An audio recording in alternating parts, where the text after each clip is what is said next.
The Bold and the Beautiful is setting the stage for a high-stakes romantic reckoning unlike any we've seen in years. After months of anguish, rejection, and unresolved longing, Brooke Logan stands at a personal crossroads, and the return of Nick Marone in mid-June, portrayed by the long-anticipated Jack Wagner, may finally tip the scale toward healing, renewal, and the possibility of a future unchained from Ridge Forrester. The wheels are in motion for a bombshell summer arc that could reset everything for one of the show's most iconic women. For months now, Brooke has chased a dream that's no longer real.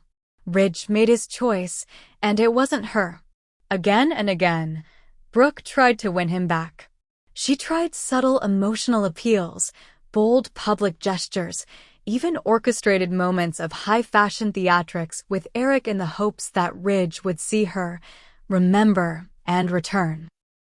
At the Forrester Creations fashion show, she poured her heart into every detail, appearing in the stunning Portofino gown with all the romance and nostalgia the moment demanded. And while Ridge certainly felt something, it wasn't enough. He looked at her like a memory. A beautiful, cherished one, but still a memory. His future remains committed to Taylor Hayes. And Brooke? She's left to pick up the pieces. Again. The disappointment cuts deeper than usual. Not just because she lost Ridge, but because she believed she still had a chance. That maybe this time, after everything, they would finally get it right. But that hope was crushed. Taylor and Brooke once promised not to fight over Ridge anymore, but the truce has been tested. The argument they have this week, triggered by Taylor's presence at the fashion show and Brooke's desperation, reopens old wounds. Taylor feels Brooke tried to manipulate Ridge again. Brooke believes Taylor's arrival sabotaged her plan. Both women are hurt. Both women are exhausted. And Ridge? He remains silent, unwilling to fully validate either of them. And so Brooke spirals. She's tired, humiliated, and heartbroken. Ridge won't come back. The game is over. She feels abandoned not just by him, but by the hope she's clung to for too long. That's when Nick Marone walks back into her life. Jack Wagner's return as Nick marks more than just the return of a fan-favorite character. It marks the revival of one of B&B's most tumultuous, yet deeply emotional love stories. Nick and Brooke have a long history, one filled with passion, betrayal, and a connection that neither fully let go of. Their relationship was never conventional, but it was undeniably real. They fell hard, fell fast, and fell apart more than once. And yet, they always found their way back. Their first major fracture came when Brooke became pregnant and didn't know if the father was Ridge or Nick. A paternity test, rigged by Jackie Marone, Nick's mother, claimed the child was Nick's. But when the truth came out and it was revealed Ridge was the actual father, Nick did the one thing Brooke didn't expect. He let her go. It was the right thing, the noble thing, but it hurt them both.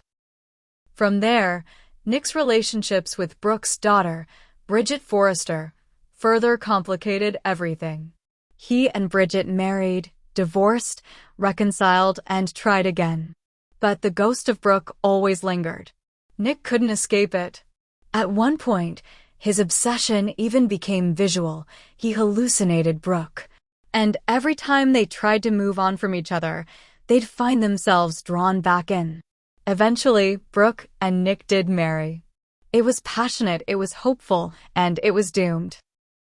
Jackie Marone, Donna Logan, Stephanie Forrester, all these people played roles in the undoing of that union. When Jackie was pushed off a balcony, Nick retaliated by seizing control of Forrester Creations, installing his mother as president, and placing Donna as the company's lead model. Brooke, appalled by the manipulation and power grabs, left him. But there was always the sense that, had things been different, they might have lasted. Now, years later, things are different. Jackie is gone. Stephanie is gone. Bridget's rarely around. Ridge is committed elsewhere. And Brooke? She's wiser, wearier, and in desperate need of someone to remind her who she was before Ridge. Someone to remind her that she's more than the woman constantly waiting for Ridge to choose her. Nick's return couldn't be better timed. He finds Brooke at one of the lowest points of her life. Rejected, exhausted, doubting her worth. She doesn't want advice. She doesn't want sympathy. But Nick doesn't offer either. He offers honesty. He reminds her that she was once bold, beautiful, and desired not because of Ridge, but in spite of him. That she once laughed with reckless joy. That she was sexy, unpredictable, alive. And slowly, over dinners and late-night confessions, Brooke begins to remember that version of herself too. Their chemistry rekindles. Their banter returns. But this time, it's not desperate. It's not rebound. It's something else. Healing. Reconnection. Rediscovery. For the first time in a long time, Brooke starts to consider a future that doesn't revolve around Ridge. She lets herself feel safe, wanted, seen, and for a brief window of time, it seems like maybe, just maybe, Nick and Brooke could find their way back for good. But there's a catch. Jack Wagner's return is temporary. He has commitments to when calls the heart, and unless something drastically changes, his time as Nick is limited.